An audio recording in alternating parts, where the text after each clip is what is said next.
Quran surah 21 Al-Anbiya. Ini paling komplit, dan ini kalau isyarat Qurannya akan dialami oleh setiap makhluk yang hidup. Quran surah 21 ayat 83 sampai 92. Catat saja dulu, nanti dibuka kemudian. Ayat 83 sampai 92. Ini ibu dan bapak sekalian, saudara-saudariku, ini adalah gambaran dari Quran tentang kisah para nabi dan orang saleh yang mengalami persoalan dalam hidup. Ada yang sakit parah luar biasa, ada yang masalah dengan keturunan, ada yang masalah, maaf, dengan aktivitas yang menghimpit sampai gelap mata, ya, sampai gelap mata.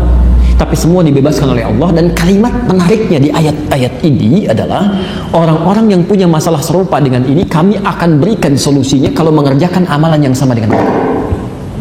Saya kasih satu contoh saja ya, di rangkaian ayat ini tentang Nabi Ayyub di ayat ke-83-nya sampai 84. Perhatikan kalimatnya, wa ayyuba idnada rabbahu rabbi anni massani yadhurru wa anta arhamur rahimin. Ada ayat ini? Quran surah 21 ayat 83. Wa ayyuba, biasanya kalau dalam bahasa Arab kalimat pertama dalam satu rangkaian kata itu biasanya menggunakan harakat dhammah, rafa'. Al-masjidu kabirun, hampir tidak dikatakan al-masjidah, selalu ya. Baik, al-malu wal banuna zinatul hayatid dunya, ya, pelan-pelan. Di sini pakai a, wa ayyuba. A itu harakatnya, maaf, fathah, kasrah atau dhammah? Fathah. Apa artinya fathah? Fataha, iftahil bab. Apa artinya iftah? Fathah, buka, terbuka. Fathah itu sesuatu yang terbuka.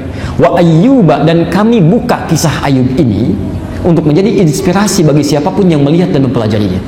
Ada ilmu nanti untuk membaca itu ya, di antaranya di ilmu arud. Kenapa harakatnya fathah, nasab, kuat, nasab itu kuat.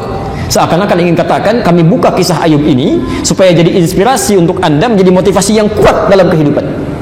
Idnada rabbah, ketika beliau menyeru pada Tuhannya, diuji dengan penyakit luar biasa, Bu ya. Ya, tapi jangan ngarang ya. Ini tidak disebutkan penyakitnya apa, cuma kondisinya luar biasa parahnya. Ya, ada yang maaf berspekulasi mengatakan penyakitnya itu penyakit kulit, ya. Kemudian ada belatungnya, begitu mau sholat dicopot dulu, setelah sholat dipasang lagi, nggak ada kerjaan ngarang-ngarang begitu, ya. Itu nggak ada. Itu zamannya Ali bin Abi Thalib. Kalau ada yang seperti itu, besoknya nggak ngajar lagi. Nggak ngajar lagi. Itu cerita-cerita yang muncul di masyarakat yang tidak ada sumbernya. Jangankan hadis sahih, hadis palsu aja nggak ada. Tidak ada. Itu karangan Israiliyat yang kemudian dipopulerkan kembali. Taib. Penyakitnya luar biasa, cuma diisyaratkan tidak pernah, mohon maaf, dialami oleh orang sebelumnya dan tidak akan diderita oleh orang setelahnya. Dan bukan cuma penyakit ini saja, kalau dirinci, ayat yang dituliskan sampai 84, ujiannya itu tiga. Ya. Ayub ini kan orang kaya, Masya Allah. Kemudian keturunannya luar biasa, ya. Ada 12 anaknya, kaya, semua sehat-sehat, kuat, kan? Yang ketiga ini menarik, ya. Ini menarik. Mohon maaf, dan soleh, ya. Kaya, keturunan sehat, kuat dan soleh, dekat dengan Allah, ya. Sehat luar biasa. Satu kali diuji dengan 3 hari aja, 3 hari. Hari pertama, mohon maaf, semua hartanya hancur, lebur, ternaknya mati semua. Kemudian seluruh aset perkebunannya terbakar. Insya Allah. Apa yang terjadi? Ternyata ibadahnya meningkat 2 kali lipat, bukan menurun. Ayo kami uji ini untuk contoh bagi manusia. Engkau kaya luar biasa, banyak aset saya hancurkan sekarang. Apakah akan turun ibadah? Tidak, 2 kali lipat. Ada nabi, rasul, Masya Allah, surganya jelas. Diuji dengan kekayaan, hancur semuanya dalam 1 hari, meningkat ibadahnya 2 kali lipat. Ada orang bukan nabi, bukan rasul, nggak jelas surganya, kehilangan sendal di masjid, rame. Masya Allah, ya. Nggak evaluasi diri gitu ya. Baik, kita teruskan. Hari kedua, barangkali keturunannya masih ada, diwafatkan oleh Allah. 12 anaknya wafat sekaligus. Bukan 1-2, 12 anaknya. Seorang kehilangan 1 anak, dipanggil oleh Allah. Bukan kehilangan sebetulnya, bukan kehilangan. Allah ambil, tugasnya selesai. Cuma tinggal yang belum selesai adalah tanggung jawabnya di akhirat, akan ditanya. Maka yang sering berharap punya keturunan setelah dikasih, hati-hati itu titipan, Anda akan ditanya. Mungkin tugas Anda tidak harus sampai dewasa.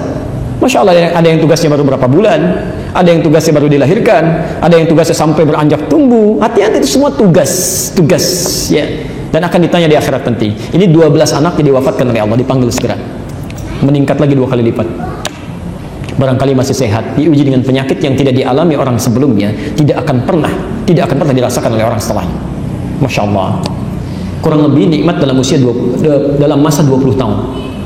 setelah 7 tahun dengan istrinya bersabar dengan itu, istrinya mengatakan begini, Bu, istrinya, kalau dalam bahasa kita papa kan Nabi, Rasul, bisa mengangkat tangan dikabulkan doanya.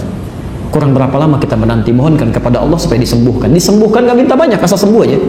Lihat jawaban Ayub, bertanya pada istrinya, berapa lama kita senang? Kata istrinya, kurang lebih 20 tahun. Berapa lama kita diuji sekarang? Kurang lebih 7 tahun.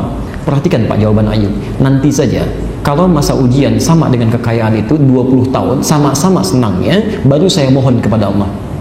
Malu rasanya diberikan kenikmatan 20 tahun, diuji seperti ini baru 7 tahun sudah minta kepada Allah. Malu rasanya. Tapi yang paling menarik, ketika penyakitnya sudah mulai mengganggu beliau untuk ibadah, bukan beraktivitas ya. Di saat sakit masih bisa beraktivitas, masih bisa ibadah, nggak pernah mengeluh. Biasa aja nikmati, alhamdulillah, alhamdulillah, dekati Allah, berdoa dengan baik. Tapi yang paling menarik, ketika penyakit ini sudah mengganggu Ayub untuk ibadah. Sesuatu yang mengganggu dalam bahasa Arab disebut dengan durun. Jamaknya dorra. Nanti ada godaan-godaan dalam hidup ibu bapak sekalian yang akan mengganggu secara fisik pada kita ya. Di antaranya Al-Baqarah, Quran surah 2 ayat 214, posisi paling kanan sebelah bawah ya. Am hasibtum an tadkhulul jannata wa lamma ya'tikum mathalul ladzina khalau min qablikum massatuhumul ba'sa wad-dharra. Ada penyakit yang mengganggu ya. Ada godaan secara fisik ya. Kalau Ayub kena penyakit fisik luar biasa, barangkali kita kasih hujan ya, mulai kena fisik macam-macam.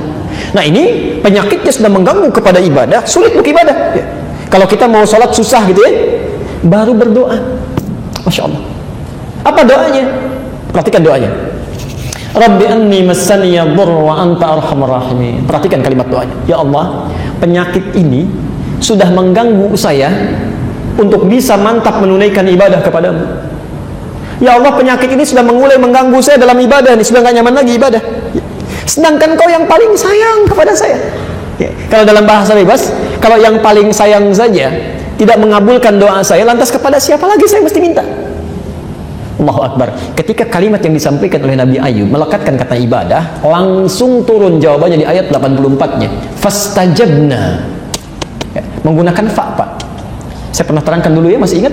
Ada menggunakan huruf waw, ada menggunakan thumma, ada menggunakan fa. Itu beda. Kalau pakai waw itu ada jeda sedikit. Kalau bahasa Qurannya wastajabna, artinya Ayub selesai berdoa nunggu 5 menit jawaban turun. Kalau pakai thumma, berdoa saat itu barangkali besok baru terjawab. Tapi kalau menggunakan fa itu artinya tidak ada jeda. Selesai berdoa seketika jawaban turun. Fastajabna lahu fakashafna ma bihi min dhurrin. Kami langsung jawab doanya, kami sembuhkan dia. Bukan cuma disembuhkan saja. Masya Allah, ternyata Masya Allah setelah sembuh ini apa yang terjadi? Tadi kan anaknya berapa? 12 kan? Setelah sembuh kemudian istrinya mengandung lagi. Setiap kali mengandung kembar sampai mengandung 12 kali, lahir 24 anak. Wa atainahum mithlahum wa ma'ahum. Ya, kami berikan kembali keluarganya yang hilang kemarin. Wa mithlahum ma'ahum, dan semisal mereka sama persis jumlahnya. Ya, yang semula merasa kehilangan 12 anak dikembalikan 24 anak.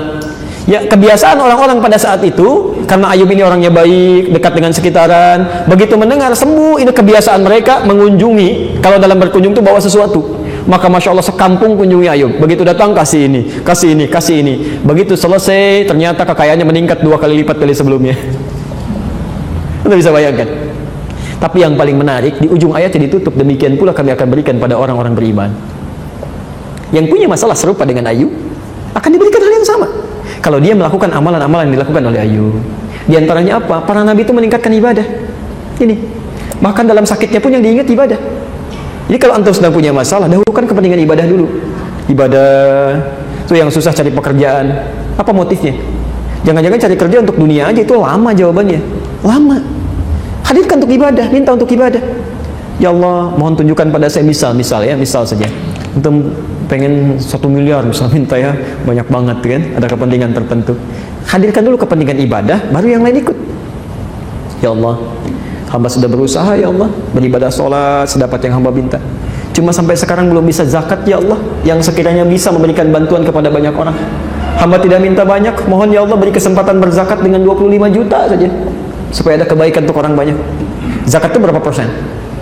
2,5%. Kalau minta zakat 25 juta, artinya minta berapa? Masya Allah. Coba cek ya, jangan-jangan yang sakit minta sembuh karena pengen sembuhnya aja, ibadahnya nggak ada. Kamu ini dikasih sehat, sholat enggak, dikasih sakit enggak, zikir juga, sekarang pengen sembuh lagi. Kapan kamu mau ibadahnya? Sehat nggak ibadah, sakit nggak ibadah, sudah sakit pengen minta sehat lagi. Kapan mau ibadahnya?